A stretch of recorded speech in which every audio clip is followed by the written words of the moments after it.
اقوام متحدہ میں پاکستانی مشن کی نمائندہ سائمہ سلیم کا بھارت کو بھرپور جواب، کہا جموں کشمیر بھارت کا نہ کبھی تھا نہ کبھی ہوگا، بھارت نے کشمیر پر جابرانہ قبضہ کر رکھا ہے۔ نگراں وزیر اعظم انوار الحق کاکڑ اقوام متحدہ کی جنرل اسمبلی سے خطاب ہے اور پاکستان نے ایک بار پھر مسئلہ کشمیر جو ہے وہ اقوام متحدہ کی جنرل اسمبلی میں اٹھوا دیا ہے۔ بات کرتے ہوئے تقریر کے دوران انوار الحق کاکڑ نے کہا کہ انڈیا کی طرف سے مقبوضہ کشمیر میں انسانی المیہ جنم لے رہا ہے۔ بھارت مقبوضہ کشمیر میں انسانی حقوق کی سنگین خلاف ورزیاں کر رہا ہے۔ نگراں وزیر اعظم انوار الحق کاکڑ کا اقوام متحدہ کی جنرل اسمبلی سے خطاب، کہا پاکستان اور بھارت کے درمیان تنازعات کے حل کے لیے مسئلہ کشمیر کا حل ضروری ہے۔ نگراں وزیر اعظم نے کہا افغانستان کے امن سے خطے کا امن وابستہ ہے۔ کالا دم ٹی ٹی پی اور دہشت گرد تنظیمیں افغان سرزمین سے حملے کرتی ہیں۔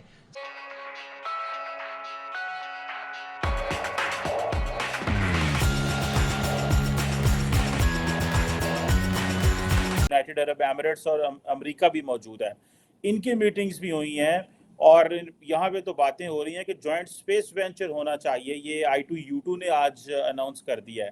ڈاکٹر صاحب ہمارے وزیر اعظم ادھر کہتے رہے ہیں کہ ہم جو ہیں وہ چائنا کے اسرائیل ہیں، بجائے اس کے کہ دیکھیں ایک ڈاکٹر صاحب دیکھیں دو میجر انڈیا کی ملٹی لیٹرل میٹنگز ہیں، major multilateral, despite the fact کہ یہ کینیڈا والا مسئلہ بنا ہوا ہے، ان کے ویسٹرن پارٹنرز ان کو کوئی سنب نہیں کیا، یہ بڑی امپورٹنٹ ڈیولپمنٹ ہے۔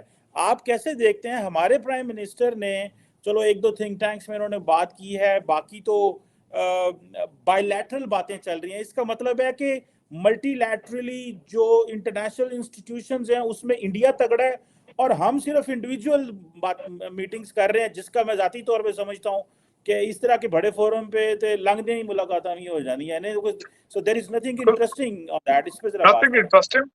اور چیمہ صاحب میں یہ بلکہ یہ کہوں گا چیمہ صاحب اس میں کیا یہ سوٹ کرتا تھا کہ امریکہ کی آن دا سوئل آف امریکہ آپ آ کے کہیں کہ we are Israel to China, یہ سوٹ کرتا تھا؟ آپ کے جو ہوسٹ ہیں ان کو کیسا لگا ہوگا، ان کی کیا فیلنگز ہوں گی اس میں؟ ایک تو یہ بات کرنا چاہوں گا، اور دوسرا آپ کس طریقے سے اسرائیل ہے چائنا کے ساتھ IMF کے پیکج بھی آپ کوشش کرتے ہیں کہ وہ بھی ملیں، اور پھر آپ ان سے اگر IMF والے آج آپ کو اور دوسرا پچھلے 3.5 سال آپ نے سی پیک بند کر کے رکھا ہے، بالکل پچھلی گورنمنٹ PTI گورنمنٹ نے۔ آپ کس قسم کے اسرائیل ہیں؟ یہاں پہ یہ بتانا چاہوں گا کہ امریکہ کا اسرائیل بننا اتنا آسان نہیں ہے۔ امریکہ کی فارن پالیسی کا حصہ ہے almost unconditional support of Israel. اور دوسری سب سے بڑی بات یہ ہے کہ اسرائیل جو ہے اس کو کہا جاتا ہے کہ the only true democracy of Middle East، ایک، اور دوسرا اس وقت ٹیکنالوجی پہ جو گرپ اسرائیل کی ہے اور ڈیفنس آرمامنٹ جو ہے اس میں اسرائیل کا they don't have any competition۔ اس وقت جو بھی IT کا سٹارٹ اپ ہے وہ شروع اسرائیل سے ہوتا ہے، تو وہ اس کے ساتھ بات کرنے کی حد تک آپ کر سکتے ہیں، لیکن اگر دیکھا جائے تو چیمہ صاحب یہ بات ہونی چاہیے ایسی، آپ کو چائنا کا اسرائیل ہونا چاہیے، لیکن آپ نہیں ہیں۔ اس کی وجہ کیا ہے؟ آپ کا صرف چائنا کے ساتھ ایک ریلیشن شپ ہے، دو ریلیشن شپ میں آپ کو بتانا چاہوں گا۔ ایک تو آپ مسلسل بھارت کی دشمنی بیچتے ہیں ان کے لیے، ان کے سامنے، ان کے ساتھ اس چیز کا فائدہ اٹھاتے ہیں آپ۔ دوسرا اس کا آپ فائدہ یہ اٹھاتے ہیں کہ کک بیکس، چائنیز کلچر کا حصہ ہے کک بیکس اور کرپشن۔ آپ وہاں پہ پروجیکٹ کرتے ہیں اور اس کی کک بیک آپ کو لندن میں مل جاتی ہے، یہ آپ کا دوسرا فیوریٹ ریلیشن شپ ہے ان کے ساتھ۔ اس کے علاوہ تیسری کوئی چیز ہے ہی نہیں اگر دیکھا جائے۔ اور تیسری کیا چیز ہونی چاہیے؟ آپ نہ صرف چائنا سے مخلص نہیں ہیں، آپ کسی کے ساتھ بھی مخلص نہیں ہیں۔ آپ افغانستان کے ساتھ مخلص ہیں جس کے پیچھے آپ نے سارا کنٹری تباہ کر دیا، اگلی جنریشن ساری تباہ کر دی ہے، آج وہ بھی آپ کے ساتھ نہیں ہے۔ ایران کے ساتھ آپ نہیں ہیں، بھارت کے ساتھ آپ نہیں ہیں، آپ کس کے ساتھ ہیں سوائے ڈالروں کے یا پاؤنڈز کے؟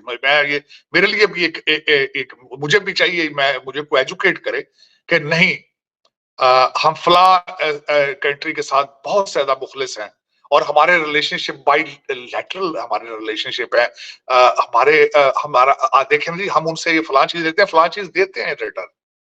سعودی عربیہ سے کر لیں آپ، UAE سے، کسی سے بائی لیٹرل ریلیشن شپ مجھے بتائیں کس کنٹری کے ساتھ آپ کے ریلیشن شپ ڈالر پاؤنڈ بیس ہے، ناٹ نیشنل انٹرسٹ بیس۔ اس کی وجہ یہ ہے چیمہ صاحب، آج میں جو چیزیں دیکھ رہا ہوں اس وقت آپ کی آپ کے کرائسس میں نے ایک آرٹیکل پڑھا آپ کا ریسنٹلی ریلیٹڈ ٹو دا آپ کے جو انرجی کے کانٹریکٹ تھے IPPs، آپ نے اس کے اندر ایسے فراڈ کیے ہیں اس کے اندر. یہاں پہ ایک گروپ ہے پاکستان کے اندر، کچھ وکلاء ہیں، وہ رٹ سامنے رکھنا چاہتے ہیں فیض صاحب کے نئے ہمارے قاضی فائز عیسیٰ صاحب کے سامنے کہ ان سارے IPPs کے کانٹریکٹ پرانے ان کو کھول کے دیکھا جائے کہ کس طریقے سے اس ملک کی قسمتوں کے فیصلے ہوئے. دہشت گرد ملک ہیں جو دہشت گردی پہ بلیو کرتے ہیں، جن کا مذہب دہشت گردی ہے. ایک اسرائیل ہے اور ایک انڈیا ہے. اب ان دونوں کو سپورٹ کرتا ہے امریکہ. اب جو کچھ کینیڈا میں ہوا وہ آپ نے دیکھا ہے کہ وہاں پہ ایک شخص کو کینیڈین سوائل پہ را کے ماسک ایجنٹس نے قتل کیا اور ایک اور بندہ دوبارہ مار دیا.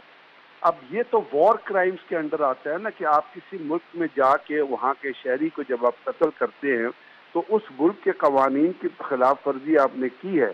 لیکن جو انٹرنیشنل لا اور جو UN چارٹر کہتا ہے کہ آپ کسی ملک میں جا کے اس کی خود مختاری کو دھچکا نہیں لگا سکتے، جیسے بھارت نے پاکستان میں بھی یہ کیا تھا جب کلبھوشن یادیو جو سرونگ نیول آفیسر ہے اس کو پاکستان کے اندر دہشت گردی کے لیے بھیجا تھا. اب اس بیک گراؤنڈ میں یہ تو ثابت ہو گیا، ہم جب کہتے تھے لوگ کہتے تھے کہ جی اب آپ تو بھارت کے خلاف بات کر رہے ہیں. اب یہ دنیا میں کینیڈا میں جا کے جو قتل ہوا اور وہاں سے جو انہوں نے ایکسپیل کیا ہے را کے ہیڈ آف کو، اس کے بعد یہ مہر لگ گئی ہے کہ انڈیا سے بڑا دہشت گرد ملک یا اسرائیل ہے. اسرائیل بھی جو ہے وہ باہر کلنگ کرتا ہے، CIA بھی باہر کلنگ کرتی ہے. تو یہ تین ممالک ہیں، CIA ہو گئی، موساد ہو گئی اور را ہو گئی جو انڈیا کی انٹیلیجنس ایجنسی ہے، کہ یہ قتل میں، دہشت گردی میں، لوگوں کا امن برباد کرنے میں، ریاکاری میں، جھوٹ بولنے میں، حکومتوں کو مس گائیڈ کرنے میں، امن تباہ کرنے میں انوالو ہے. اب یہی چیز جو ہے یہ ریپیٹ ہو رہی ہے کشمیر کے اندر. اور پاکستان بارہا یونائٹڈ نیشن اسمبلی کو بھی بتا رہا ہے، امریکن کو بھی بتا رہا ہے، ویسٹ کو بھی بتا رہا ہے کہ یہ کس طرح کشمیر کے اندر 14 انہوں نے اینٹی ہیومن رائٹس لاز لگائے ہوئے ہیں.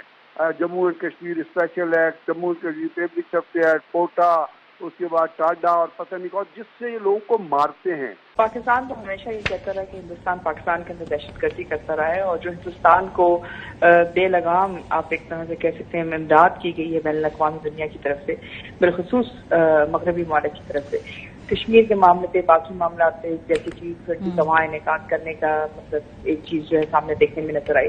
تو اب جو چیز کھل کے سامنے نظر آ رہی ہے وہ یہی ہے کہ جتنے بھی حقائق تھے ہندوستان کی بین الاقوامی دہشت گردی کے لحاظ سے، بین الاقوامی نارمس کی پابندی نہ کرنے کے لحاظ سے، یا جس کو کہتے ہیں اوور اسمارٹ بہیویئر جو تھا، وہ شاید واضح طور پہ باہر نکل گیا. اور یہی وجہ ہے کہ اس وقت جو کچھ آپ کہہ رہے ہیں وہ پہلی دفعہ سنا جا رہا ہے، اس لیے نہیں کیونکہ پاکستان کہہ رہے بلکہ اس لیے کہ اس کے پیچھے بہت سارے حقائق. سو اس وقت ڈپلومیٹکلی بھی پاکستان جو ہے اپنا کیس پلیٹ تو کر رہا ہے، لیکن مزید کیا کرنے کی گنجائش ہے آپ کے نزدیک؟ دیکھیں، سب سے بڑا مسئلہ جو ہمیں رہا ہے، جیسے کلبھوشن یادیو کا کیس تھا، جیسے مختلف جو سکھ کلنگز ہیں جو ہندوستان نے پاکستان میں کرنے کی کوشش کی ہے اور پھر بین الاقوامی سطح پہ کی، اور پھر سے بھی بڑھ کے جو سٹیزن امینڈمنٹ ایکٹ ہے، یعنی کہ جو اقلیتوں کے ساتھ جو سلوک ہندوستان میں ہو رہا ہے، بالخصوص یہ کہ ان سے قانونی طور پہ تمام حقوق دیے جا رہے ہیں، وہ ایک ایسی آواز ہے جو صرف نہ صرف ہندوستان کے لیے ایک بہت بڑا چیلنج کرنے کی بلکہ ساری دنیا کے لیے، کیونکہ جہاں جہاں بھی ہندو نژاد کے یا ہندوستانی جو ہیں بین الاقوامی دنیا کے اندر موجود ہیں، اگر کل ہندوستان ان کی شہریت جو ہے معطل کرتا ہے تو پھر یہ بہت بڑا چیلنج بن جائے گا جو ایک گلوبل چیلنج کے طور کنورٹ ہو سکتا ہے. ایسی صورت میں صورتحال نہ صرف آپ کو اقوام متحدہ میں بات بازی کرنے ہوگی بلکہ جو اقوام متحدہ میں ریزولوشن ہے سیکورٹی کونسل ریزولوشن 1373 اس کے تحت بھی ہمیں کچھ کارروائی کرنا ضروری ہے. صحیح بات.